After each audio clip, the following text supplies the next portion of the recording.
साताऱ्यात महायुतीने ठाकरे गटाच्या वचननाम्यावर मंत्री उदय सामंत यांनी कटाक्षाने संताप व्यक्त केला। गेल्या 25 वर्षांपासून मुंबई महानगरपालिकेवर सत्ता असूनही घर आणि मूलभूत नागरिक सुविधा जनतेपर्यंत पोहोचल्या नाहीत असा आरोप त्यांनी केला। मुख्यमंत्री देवेंद्र फडणवीस आणि महायुतीच्या नगरसेवकांवर विश्वास ठेवूनच मुंबईकरांची खरी सेवा होऊ शकते असा संदेश उदय सामंत यांच्याकडून देण्यात आला। महापौर मराठी असावा या घोषणेला समर्थन दिले असून ठाकरे गटाच्या कारभारावर त्यांनी तीव्र टीका व्यक्त केली।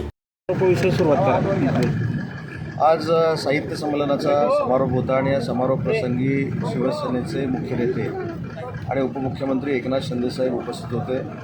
मराठी भाषा मंत्री म्हणून मी देखील कार्यक्रमाला उपस्थित होतो आणि काही आज अतिशय महत्त्वाचे निर्णय साहित्य संमेलनाच्या निमित्तानं मराठी भाषा मंत्री म्हणून घेतलेले आहेत। त्यातला पहिला निर्णय स्वर्गीय यशवंतराव चव्हाण साहेबांनी जी अनुवाद समिती स्थापन केली होती ती मध्ये बंद होती, ती पुन्हा एकदा साताराच्या पवित्र ठिकाणी स्वर्गीय यशवंतराव चव्हाण साहेबांच्याच नावानं अनुवाद समिती स्थापन करण्याचा आम्ही निर्णय घेतला आहे।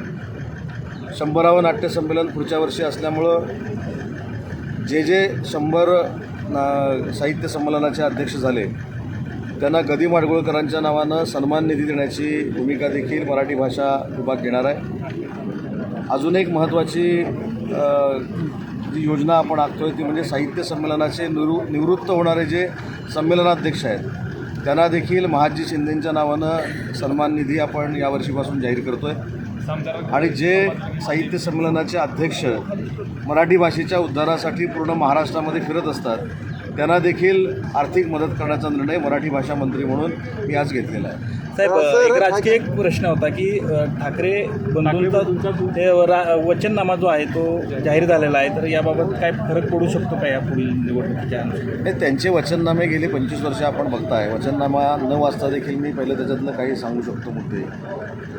मुंबई महाराष्ट्रापासून आम्ही दूर करू देणार नाही याचा अर्थ आता मुंबई महानगरपालिकेची निवडणूक आलेली आहे। दर 5 वर्षांनं मुंबईला आम्ही तोडू देणार नाही अशाच पद्धतीने त्यांचा वचननामा असतो।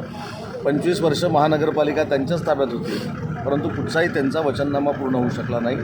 मुंबईकरांना जर सुविधा द्यायच्या असतील, मग घरांच्या असतील, मराठी माणसाला पुन्हा एकदा मुंबईमध्ये आणायचं असेल तर महायुतीचाच महापौर हा मुंबई महानगरपालिकेमध्ये झाला पाहिजे आणि मुंबई महानगरपालिकेमध्ये महापौर हा महायुतीचाच होईल। मुख्यमंत्री म्हणालेत की महापौर हा मराठीच होणार अशा पद्धतीने। नाही, मुख्यमंत्री महोदयांनी ही जर घोषणा केली असेल तर शेवटी या मराठी माणसाचा अभिमान आहे।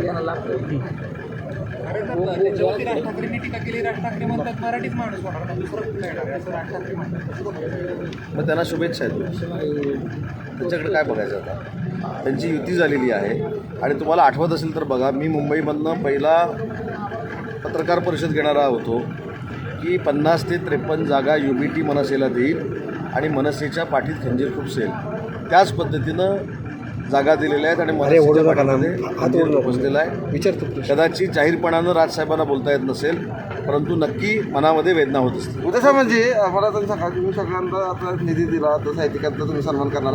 मराठी शाळा बंद पडत चालल्या, ते मराठी विद्यार्थी पटसंख्या कमी होत चालली, शिक्षक कमी आहेत, ह्यांच्यासाठी काय करणार? मराठी शाळेचा जो विषय आहे तो शालेय शिक्षण मंत्रालयाचा आहे, दादा भुसे साहेब त्याचे मंत्री आहेत।